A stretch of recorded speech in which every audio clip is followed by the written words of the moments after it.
Wouldn't it be great if the world didn't have words like hate, discrimination, homophobia, bullying?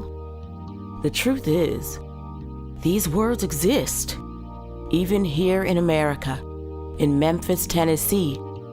Unfortunately, these words still exist. Even though LGBTQ people make up only 5 to 10% of the general population, LGBTQ youth account for nearly 40% of youth on the street. Family rejection is the leading cause of LGBTQ youth homelessness. Hello, my name is Artavius Veazey, and before Mglcc, I was a young black gay male who was just lost and confused on where I fit in today's society. After I came out, November 11, 2008, my life took a turn for the worst. From getting kicked out of my mother's house, my family members turning their backs against me, most of them, not all of them. My high school friends who I grew up with, all of them just stopped associating with me, except like one. I went through 2 suicide attempts. And of course, the name calling, the pointing of the fingers, and the bullying, all of that, it was just horrible. Until one day, my aunt, one of my favorite aunts, we was talking about my life and what exactly did I want to do. So she mentioned the community center off Cooper. I knew exactly what she was talking about, but I never went inside. So one day, me and my aunt, we came inside and Will had gave us a tour. And after the tour, it was just amazing how much knowledge that one facility could have. So I was very appreciative and very excited to be a part of this facility or community. Now, after Mglcc, I've grown to finally be able to say that I'm found. Mglcc had gave me the knowledge and a voice to speak proudly about the LGBTQ community. Mglcc is a place where I can go, a place where the confusion stops, and a place where I can be found.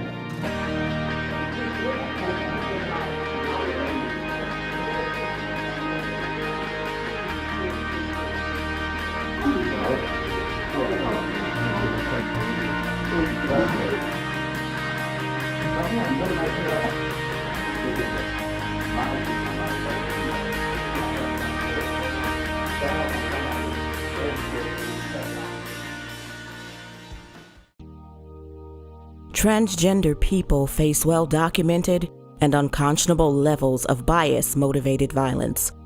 This is especially true of young, low-income transgender women of color. The stigma associated with being transgender requires transgender people to maintain constant vigilance against sudden, brutal violence.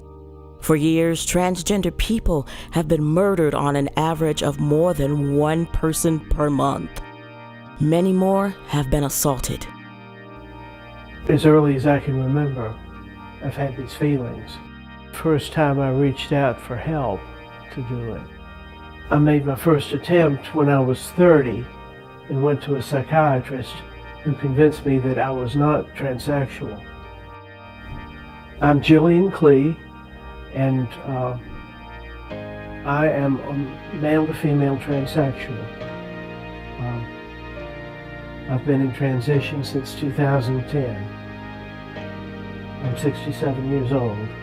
Well, I think the most prejudiced thing that ever happened to me was that psychiatrist who said that all transsexuals are just gay men who can't face being gay because of their religious beliefs. And that was not me. One thing professionals need to understand is that untreated transsexuals have a 13% suicide rate. When I was 13, I had a real bad year. When I was 30 is when I began to have definite thoughts of suicide. I think if I had had Mglcc at that time, it would have definitely helped. 3 years ago in 2010, I came to my first meeting of perpetual transition, and the support of this group and the center,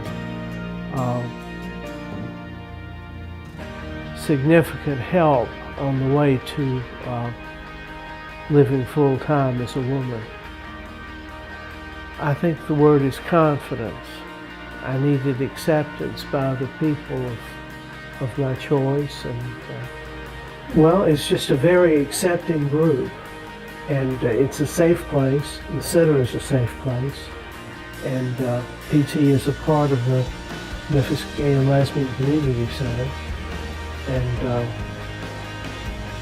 it's a really good organization.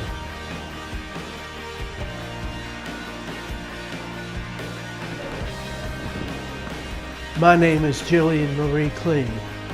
I identify as a male to female transsexual. Before I came to Mglcc, I felt insecure. Now I feel confident.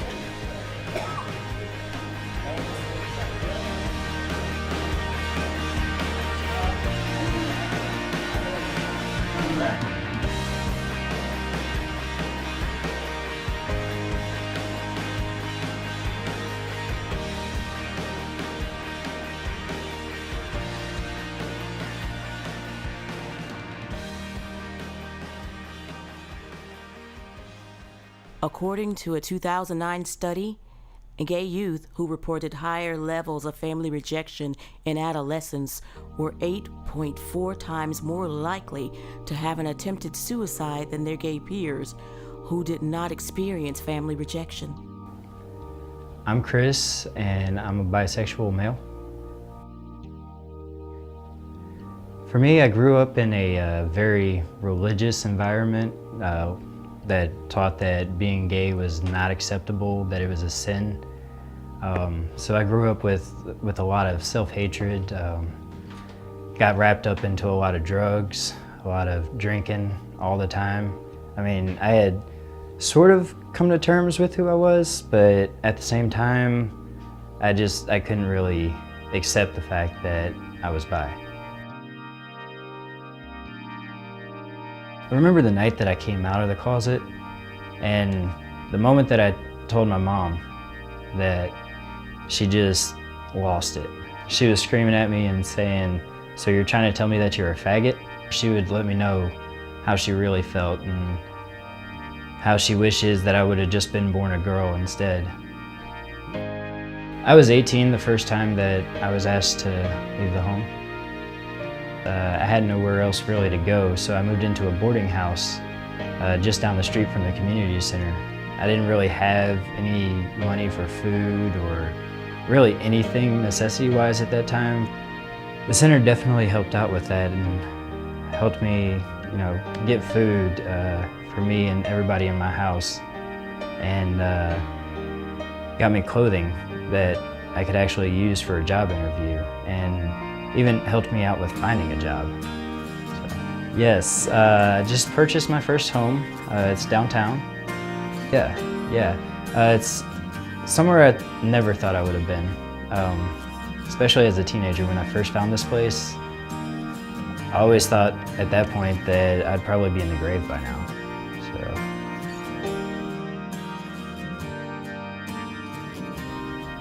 Really, for me, I feel, I can't see how to put it into one word, but just, I've gained the ability to actually accept myself and love myself.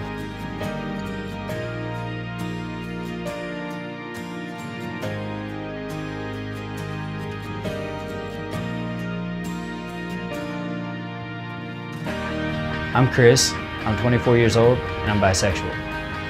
Before coming to the community center, I was afraid, I was homeless, and I hated myself. But since coming to Mglcc, I'm safe, I'm stable, and I love myself.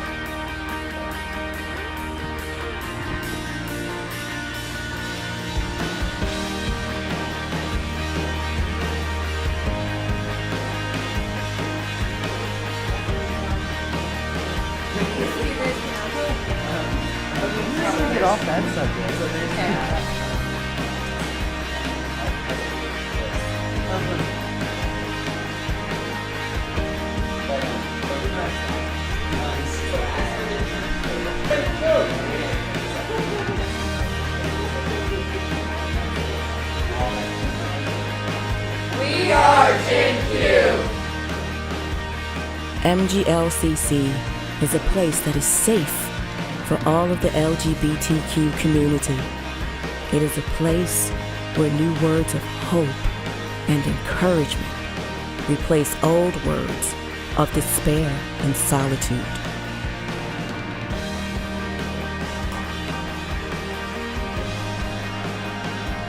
MGLCC offers many other groups and services, including Women's Book Club, LGBT Al-Anon, square dancing, and clergy defending rights for all advocacy. We are Memphis Women's Book Club.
Lights will guide you home.